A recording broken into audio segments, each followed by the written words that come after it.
नमस्कार, SBT news में आपका स्वागत है। पेश है 5 जनवरी गुरुवार दोपहर 3:15 बजे राजस्थान की 15 बड़ी खबरें। सबसे पहले एक नजर डालते हैं आज की हेडलाइंस पर।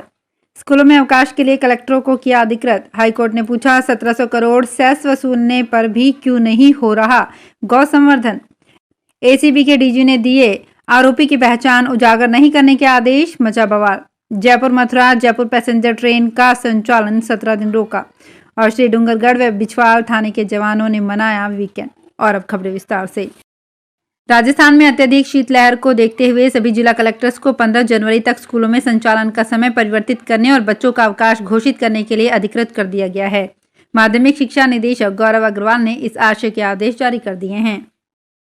राजस्थान हाईकोर्ट ने पूछा है कि काउ सेस के नाम पर वसूले 1700 करोड़ रुपए का गौवंश के लिए क्या उपयोग किया है। कोर्ट में दायर जनहित याचिका में गायों के संरक्षण के साथ ही आवारा पशुओं से होने वाली दुर्घटनाओं से जुड़े मुद्दे को उठाया गया है, जिस पर कोर्ट ने मुख्य सचिव, एसीएस गृह, एसीएस सड़क परिवहन और प्रमुख वन सचिव सहित अन्य से जवाब मांगा है। पार्षद लक्ष्मण सिंह व अन्य ने जनहित याचिका दायर कर कहा कि राज्य सरकार ने गौवंश के संरक्षण के लिए स्टाम्प ड्यूटी में 10% काउ सेस लगाया है। सरकार वर्ष 2015-16 से अब तक करीब 1700 करोड़ रुपए वसूल चुकी है। इसके बाद भी गौ संरक्षण के लिए कोई कार्य नहीं हो रहा। भ्रष्टाचार निरोधक ब्यूरो के नए डीजीपी की ओर से ट्रैप आरोपी की फोटो और पहचान सार्वजनिक नहीं करने के आदेशों पर बवाल मच गया है। प्रदेश भाजपा ने जहां इस मामले में गहलोत सरकार को घेरते हुए निशाना साधा है और भ्रष्टाचारियों को संरक्षण देने के आरोप सरकार पर लगाए हैं, तो वहीं अब गहलोत सरकार की ओर से भी बीजेपी के आरोपों पर पलटवार किया गया है। गहलोत सरकार में कैबिनेट मंत्री प्रताप सिंह खाचरियावास ने बीजेपी का पलटवार करते हुए कहा कि भ्रष्टाचार के खिलाफ कार्यवाही में राजस्थान नंबर 1 प्रदेश है। सबसे ज्यादा रिकॉर्ड कार्यवाही राजस्थान में हुई है। उत्तर पश्चिम रेलवे ने आदेश जारी करते हुए जयपुर मथुरा जयपुर पैसेंजर को 17 दिन के लिए जयपुर से बांदीकुई के बीच रद्द कर दिया है। रेलवे की ओर से जारी मैसेज के अनुसार खातीपुरा यार्ड के इंटरलॉकिंग कार्य के कारण गाड़ी संख्या 0417374 जयपुर मथुरा जयपुर पैसेंजर 8 जनवरी से 25 जनवरी तक बांदीकुई से जयपुर के बीच निरस्त रहेगी। इससे मथुरा वृंदावन और गोवर्धन जी दर्शनों के लिए आवाजाही करने वाले श्रद्धालुओं को परेशानी का सामना करना पड़ेगा। बीकानेर जिले में पायलट प्रोजेक्ट के तहत श्री डूंगरगढ़ व बिछवाल थाने के जवानों को साप्ताहिक विश्राम दिया गया। जवानों ने घर परिवार बच्चों के साथ दिन भर मौज मस्ती की। जवानों ने साप्ताहिक विश्राम को पुलिस को तनाव मुक्त करने वाला बताया। बुधवार को बिछवाल थाने से 6 और श्री डूंगरगढ़ थाने से 8 जवानों को साप्ताहिक विश्राम दिया गया। श्री डूंगरगढ़ थाने में पदस्थापित पूनाराम ने साप्ताहिक विश्राम को पुलिस के लिए बेहतर बताया। राजस्थान में चुनावी साल के आगाज के साथ ही कांग्रेस अशोक गहलोत और पूर्व डिप्टी सीएम सचिन पायलट खेमों के बीच रिश्तों की खाई पाटने में जुट गई है। इसी कड़ी में नेताओं कार्यकर्ताओं के लंबे वक्त से पेंडिंग चल रहे मुद्दे को सुलझाने की कवायद शुरू हो गई है। इसकी शुरुआत संगठनात्मक नियुक्तियों से कर दी गई है। इसी बीच एक बार फिर प्रियंका गांधी के सलाहकार आचार्य प्रमोद का एक बयान चर्चाओं में आ गया है, जिस पर भरतपुर राजघराने से ताल्लुक रखने वाले मंत्री विश्वेंद्र सिंह के पुत्र ने ट्वीट किया है। जयपुर भीलवाड़ा बालोतरा भिवाड़ी सहित अन्य बड़े उद्योगों से निकलने वाले गंदे पानी को खुले में छोड़ने पर राजस्थान प्रदूषण नियंत्रण मंडल अब सख्ती करेगा। दरअसल प्रदेश में 4 साल पहले विजिलेंस स्क्वाड विंग का गठन किया गया था। कोरोना के बाद ये विंग पूरी तरह से निष्क्रिय हो गई थी, लेकिन अब फिर से ये विंग एक बार फिर से अगले महीने फरवरी से कार्य करेगी। निर्धारित मानक पर पानी को ट्रीट नहीं कर सीधा ही ट्रीटमेंट प्लांट में पानी छोड़ने की शिकायतें आए दिन मिल रही है। इन्हें देखते हुए ये निर्णय किया गया है। उदयपुर में जमीन के एक मामले में धमकी देना पुलिस अधिकारी को भारी पड़ गया। कन्हैयालाल मामले में आने के बाद हाल ही में फिर से उदयपुर पहुंचे पुलिस उप अधीक्षक जितेंद्र आंचलिया पर फिर से नई कार्यवाही की गाज गिर गई।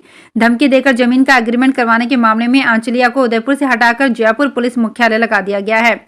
पुलिस महानिदेशक उमेश मिश्रा ने बुधवार को यह आदेश जारी किया है। इस मामले में एसीबी ने ट्रैप कार्यवाही का जाल बिछाया, लेकिन कार्यवाही अंजाम तक नहीं पहुंच पाई थी। राजस्थान की गहलोत सरकार ने हाल ही में नए साल के मौके पर राजस्थान के 100 से भी ज्यादा आईएएस और आईपीएस अफसरों को पदोन्नति और हाई स्किल का तोहफा दिया है। इन अफसरों में आईएएस अफसरों की संख्या ज्यादा है। आईपीएस अफसरों में प्रमोशन के बाद बैच बदले गए हैं और बैच बढ़ाए गए हैं। इनमें सीएम की सुरक्षा में शामिल आईपीएस अफसर अशोक गुप्ता भी शामिल हैं। उन्हें डीआईजी से आईजी बनाया गया है। अजमेर में उर्स मेले की तैयारियां तेज हो गई है। दरगाह बाजार व्यापारियों ने अपने क्षेत्रों में 24 अत्याधुनिक सीसीटीवी कैमरे लगवाए हैं, जिनकी मॉनिटरिंग को लेकर प्रशासन को भी अवगत करवाया गया है। साथ ही अलग अलग समस्याओं को लेकर सभी व्यापारियों ने जिला कलेक्टर से भी मुलाकात की है। समाज सेवी और व्यापारी हरीश गिदवानी ने बताया कि अजमेर का दरगाह बाजार अंतर्राष्ट्रीय स्तर का बाजार है, जहाँ पर देश विदेश से कई लोग पहुँचते हैं और यहाँ खरीदारी करते हैं। ऐसे में इस बाजार को सुरक्षित भी रखा जाना चाहिए। राजस्थान कर्मचारी चयन बोर्ड की तरफ से 7 और 8 जनवरी को ग्रेजुएशन लेवल पात्रता परीक्षा का आयोजन होगा। उदयपुर में 117 केंद्रों पर 2 पारियों में ये परीक्षा होगी। पहले दिन 3 जनवरी को सुबह 9 से दोपहर 12 बजे तक पहली पारी में 35,280 कैंडिडेट्स शामिल होंगे। वहीं दूसरी पारी में भी इतने ही कैंडिडेट्स परीक्षा देंगे। इसी तरह दूसरे दिन 8 जनवरी को दोनों पारियों में पहले की तरह ही कैंडिडेट्स शामिल होंगे। जिला प्रशासन ने परीक्षा तैयारियां पूरी कर ली है। पिछले दिनों सीनियर टीचर भर्ती पेपर लीक होने पर भी इस बार जांच में अधिक सख्ती रहेगी। सीकर स्थित खाटू श्याम मंदिर के पट 15 जनवरी के बाद खुलने की संभावना है। सीकर के जिला कलेक्टर डॉक्टर अमित यादव ने मंदिर की समीक्षा की, जिसके बाद मंदिर कमेटी को 15 तक तैयारी पूरी करने के निर्देश दिए हैं। जिला कलेक्टर 15 जनवरी से पहले एक बार व्यवस्थाओं को लेकर रिव्यू करेंगे। जिला कलेक्टर ने बताया कि मंदिर में काफी बेहतर व्यवस्था की जा रही है और अब 10 लाख से अधिक लोगों को दर्शन भी कराए जा सकेंगे। मंदिर में 16 लाइनों में भक्त दर्शन कर पाएंगे। बाड़मेर आए रविंद्र सिंह ने चुनाव लड़ने का फैसला जनता जनार्दन पर छोड़ा है, लेकिन इनके इस प्रोग्राम पर राजनीतिक पार्टियां भी नजर बनाए हुए हैं। जेएनवीयू पूर्व छात्र संघ अध्यक्ष रविंद्र सिंह भाटी स्वामी विवेकानंद जयंती पर रन फॉर रेगिस्तान के जरिए शिव विधानसभा से राजनीति पारी शुरू करने की चर्चाएं जोर शोर से चल रही है। इस प्रोग्राम के जरिए राजनीतिक एंट्री करने की फिराक में है। अभी तक भाटी ने किसी भी राजनीतिक दल की सदस्यता ग्रहण नहीं की है। जयपुर नगर निगम हेरिटेज में बकाया यूडी टैक्स के खिलाफ अब सख्ती से वसूली की जाएगी। शहर में 1 लाख या उससे बड़े बकायादारों के खिलाफ कुर्की की कार्यवाही की जाएगी।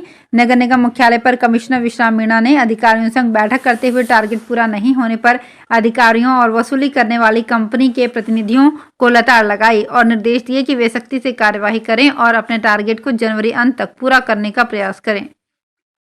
मकर संक्रांति का त्योहार नजदीक है। इसे देखते हुए झुंझुनू में पतंगबाजी शुरू हो चुकी है। सुबह शाम पतंग उड़ते दिखाई दे रहे हैं। कुछ ही दिन शेष हैं, लेकिन शहर में खुलेआम बिक रहे चाइनीज मांझे को लेकर प्रशासन की अब तक नींद नहीं खुली है। हवा में लहराते मांझे से राहगीर घायल होने लगे हैं। लोग मांझे पर सख्ती की मांग कर रहे हैं। पिछले साल भी कई लोग चाइनीज मांझे से कटकर घायल हो गए थे। तो फिलहाल इस बुलेटिन में इतना ही। फिर हाजिर होंगे कुछ और बड़ी खबरों के साथ।